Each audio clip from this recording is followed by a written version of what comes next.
Ladies and gentlemen, El Clásico has finally gotten to our doorsteps. This Sunday, Central Time at 10:15 a.m., Real Madrid is going to be facing Barcelona for La Liga. The first El Clásico of the season. It's finally here. And although I don't feel the hype that I saw, we're not seeing like the top of Real Madrid and Barcelona at the top of the levels, kind of like the rebuild. Barcelona, Real Madrid.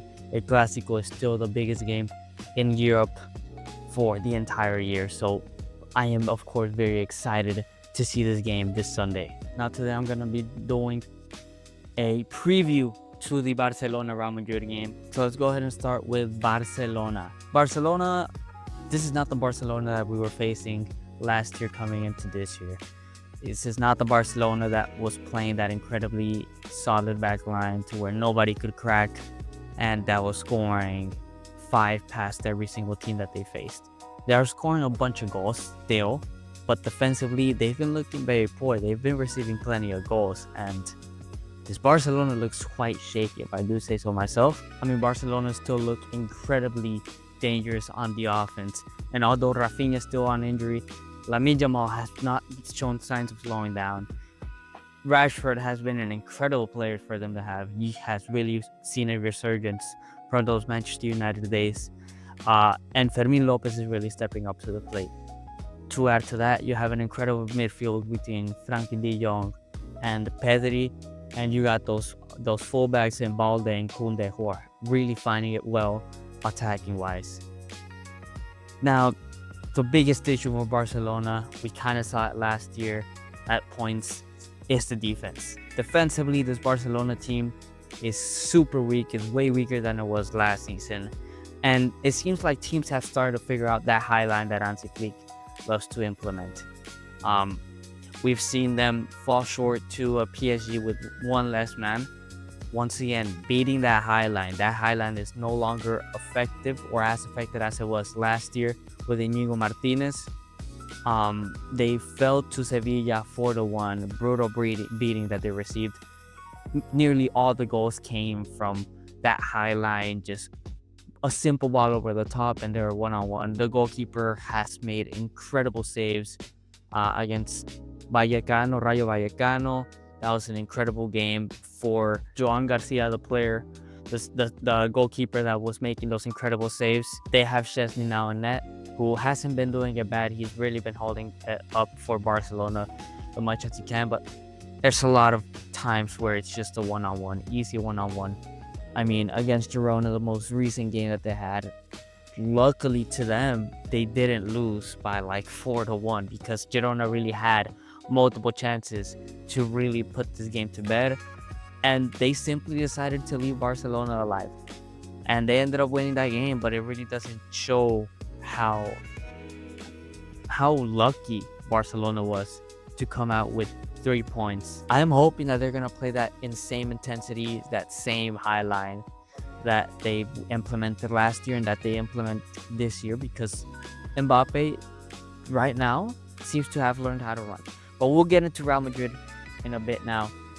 But talking about Barcelona, yeah, that high line is going to be really painful, and I think that's going to be one of the major detriments to this Barcelona side, because on the counterattack, offensively, this team is up there with one of the best teams in the world offensively.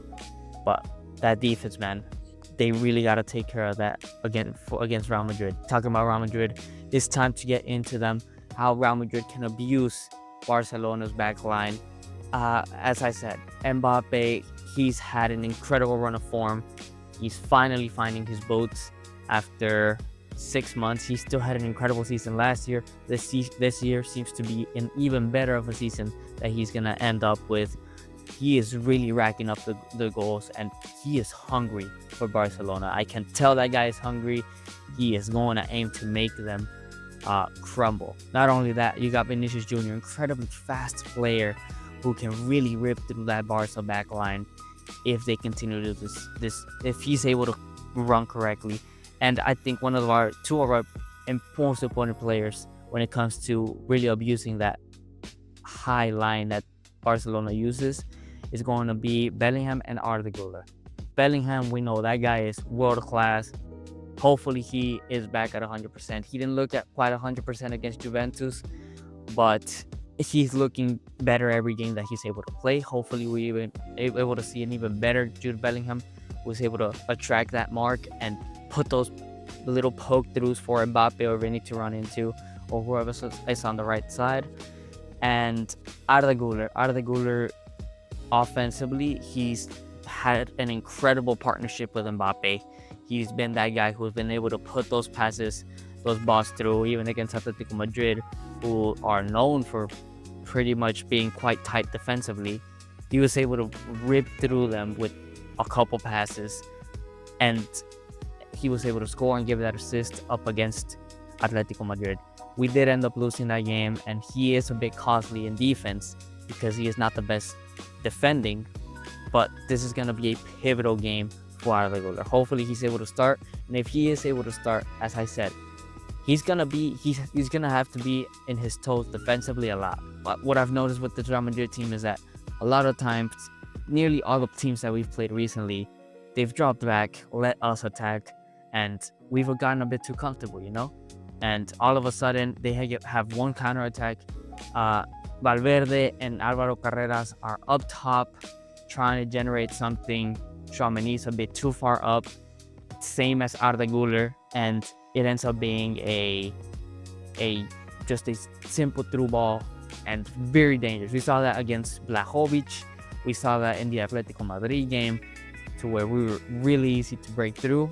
And talk about Atletico Madrid game, that was the only game that we've seen a Real Madrid go up against a team who is actually taking the game to them.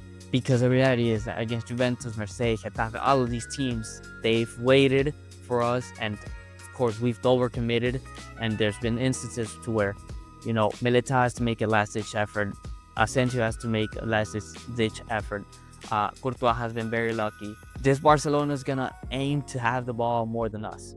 This Barcelona is going to aim to bring us the game.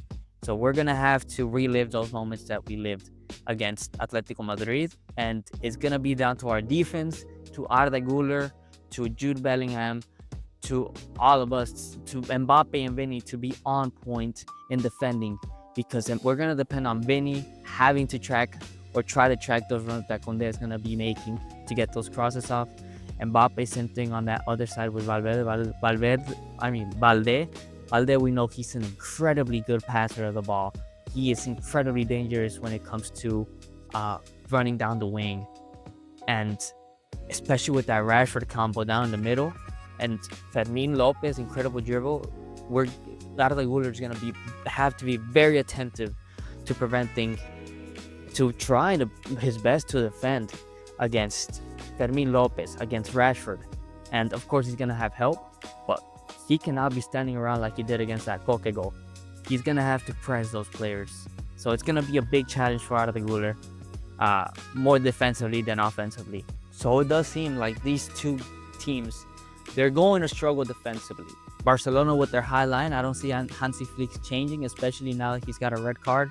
I really do think he's going to go balls to the wall, having that high line, which should, in theory, make it easier for a player like Mbappe to run in behind and Arda Güler to find those balls for Mbappe. But at the same time, no matter the way Barcelona's coming out of play, it's going to be difficult. If they come out to wait for us, they've probably got a better chance of beating us if they go out to play on a counterattack. But as I said, I don't think they're going to play that way. This is going to be a very tough match for both teams. Defensively, it's going to be very tough. If the goalkeepers are not on point, I smell this being, I'm talking 3-4 Real Madrid. If Militao doesn't have a masterclass, if the defense doesn't have a masterclass, we're talking a 4-3. So we are shaping up to see a goal-heavy El Clasico this season, like it's been for the past couple seasons, which I am not glad about. I hope we win like 4-1. We absolutely abused Barca's high line, similar to what Sevilla was able to do. But being realistic, seeing what we saw against Juventus had multiple chances to really score on us, really make us suffer, and they weren't ready for that. And on the other side, we got Barcelona, as I said, one of the best offensive teams. If a Juventus with, Yildiz not even playing well, Dusan Blajovic, absolutely bullying Militao, and who do they have? Kalulu, being able to run past Alvaro Carreras. If that we struggled with that, it's gonna be very difficult for us to keep Barcelona in check. In terms of lineups, I haven't seen much of Barcelona. I just know the attack. They're gonna have to go out with Marcus Rashford and Lamine Yamal right there. Probably Fermin Lopez gonna end up playing as well. It seems like De Jong might have picked up a small injury. I'm not sure if he's going to be able to play, but Pedri is of course going to be part of that midfield. He's an incredibly good player. You got to keep eyes on that guy. Defensively, who knows? Maybe Araujo comes in, redemption, the confidence. Koundé made that mistake in against the Girona in the Girona game. Who knows? This is really, the Barca lineup is really up in the air to see who is able to come in and start. There's a couple of set starters, but defensively, who knows? On the Madrid side, I believe we don't even have players to pick one defensively. Trent Alexander-Arnold and Carvajal, I believe, have both come back from injury, but I doubt it's a good idea to start them off immediately. So we'll probably see Valverde once again playing on the right back position. Tchouaméni will most definitely be in that DM position. I don't think Camavinga starting at the DM position. Although where I might see things shaping up would be either that Güler instead of Camavinga instead of Güler, or that's the only thing that I can see switching up, because yes, I love Güler. Güler has been playing incredible, but as I said, defensively, he is not the best player to have defensively. Offensively, he's an incredibly valuable player, but I don't know if Xabi Alonso is going to start him. I hope he does, so he kind of gets, I think he's earned it, and I would like to see him in a role where he's having to defend a lot more in a lot tenser of an environment, see how he performs there. And of course up top, Mbappe, Vini, and whoever's able to play at that right wing position, Mastantuono, Brahim Diaz, Rodrigo, who knows? Honestly, all of those guys have performed meh.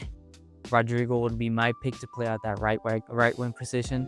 And of course, I wouldn't even go in this formation if we had a player like Trent Alexander-Arnold or Carvajal on that right back position. Yeah, guys, my prediction, as I said, I think is a 4-3 Real Madrid. It's going to be a tight game, a very goal-heavy game, a back-and-forth game. But I think Real Madrid's maybe a 4-2 even. I think Real Madrid is a lot more balanced than Barcelona. And I mean, Mbappe, when you have a player like Mbappe in your squad at the form that he's in right now, whoever's going up against him better pray, because Mbappe is not going to be missing them goals that Girona missed. But anyways, guys, I'm going to see if I'm going to be able to live stream this game. But I hope you guys enjoyed, and I'll see you guys after the match.